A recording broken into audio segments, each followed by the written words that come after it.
Hey everyone! Welcome back. I am back today with more Kamen Rider Saber, you guys. I am so excited to see what is going to happen next, but I am just a little bit scared as well. If you're joining me early today, you already know what that means. It means you are one of my awesome patrons. Thank you so much, and as always, I'm sending up those big old hugs right through that screen. And if not, still thank you for joining me today. I'm glad you're here. I do hope you'll consider supporting me that way. The link to my Patreon is going to be in the description down below. So, all right, guys, couple things that were pointed out to me about the previous episode.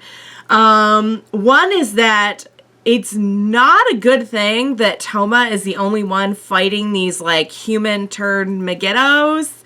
Because we actually did see, I totally forgot about this, episode before last, I guess.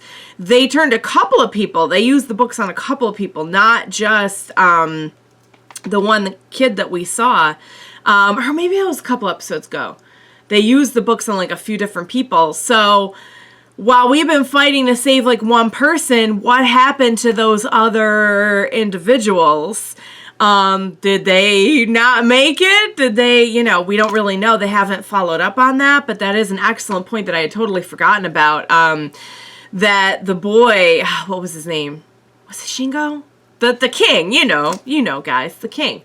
That we saw last episode, and Yuki, like, we're not the only ones. But since it's only Touma trying to fight to save them because everyone's split up right now, he can only do so much. And he can only be aware of so much because he's not, right now he's not working with a whole lot here, how is he going to be so many places at once to try and like to try and take care of these situations.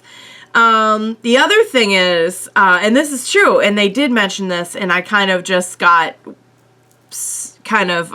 distracted by all the other stuff of the episode, is that Touma copied Daishinji's technique after only seeing it like one time, which is pretty impressive.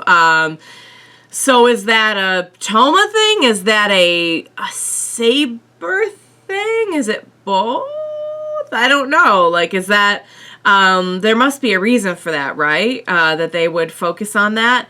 So I think for me, the craziest part of the episode was that end credit scene last time where we get to see Sophia is being held captive, and there's an individual who is really creepily just kind of like, hey, like stroking her hair a little bit. They did not stroke her. Actually, I think they did stroke her hair, and they like stroked her shoulder. And it was just really creepy, and I did not care for it. But we don't know anything about that person. Somebody let me know that apparently that character has been credited as Master Logos, so they mentioned Master Logos last episode, and I guess that's who it was. Is it Reika? Is it somebody else? I had this horrible thought that, like, I hope they didn't, like, use Kento's body to revive some, like, master, and now it's gonna be, like, Kento, or, like, a possessed version of him. Really hope that's not the case. I really hope if we get, like, if and when we get Kento back, I hope it's, like, a great thing, not like, oh, it's Kento, and he's corrupted, or possessed, or evil in some way.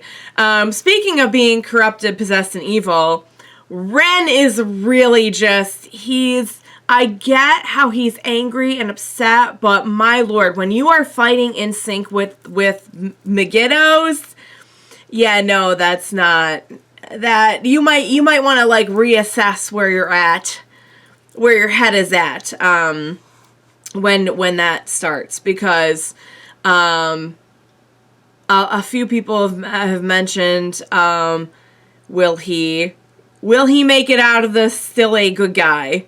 And I don't know. I think if Kento came back, he could talk him down from the kind of like rage where he's gone. But I mean, like, if we do get Kento back as a bad guy, is he just gonna be like, oh my god, Kento! And like that'll be the last straw. Like he'll just go and follow whoever or whatever kind of corruption is happening with him. I don't know. It's really hard to say because they have been very unpredictable on this show so far. And I think they're doing a really good job of just helping us to feel like, okay, whatever your expectations are, like, it's not necessarily going to be what you think. We're not going to go, like, we're not going to do the tropes and everything. I mean, they do, but they're just, like, doing them differently. You know, we've gotten all this by episode 21, and typically I feel like a lot of the things they've done will be way stretched out over the series. Like, we wouldn't get a character death until way after when we had one. So they're definitely trying to keep us off balance, you know? So I am very excited to see what is going to happen next. I'm very worried. I'm a combination of scared and excited. So, what do you say we go ahead and we get started on this next episode of Kamen Rider Saber? Let's go!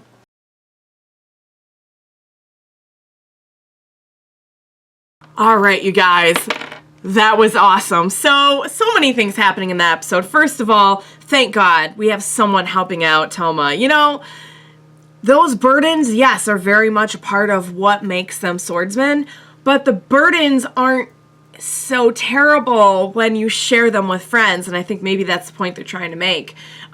This was like one of the first times we got to see Daishinji like actually being a little bit lighthearted, and even Ogami pointed that out, that like, hey, you're almost like giddy right now.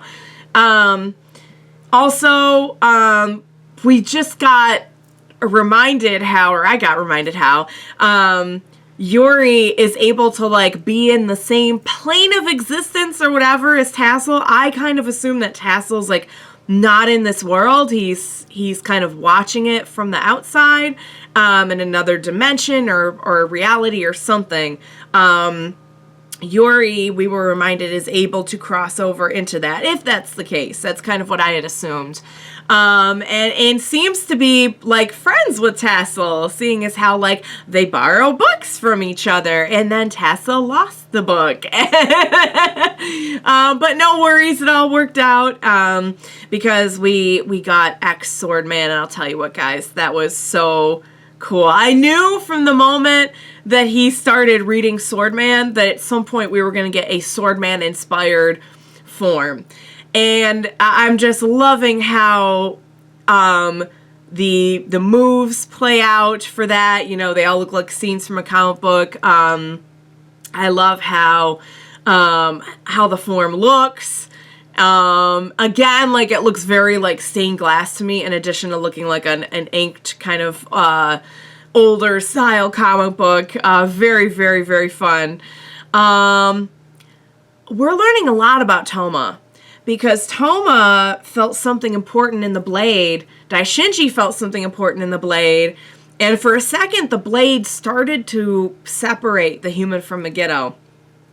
And we know that's something that, until now, only Yuuri could do. So there's a lot in there. Dissect that as you will.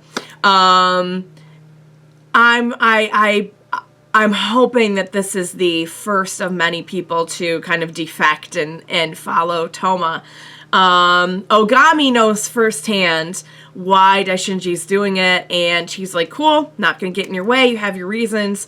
Didn't go with him, but I wonder if, being kind of semi-aware of what is going on, or at least that there is something going on with the southern base, if he will be next.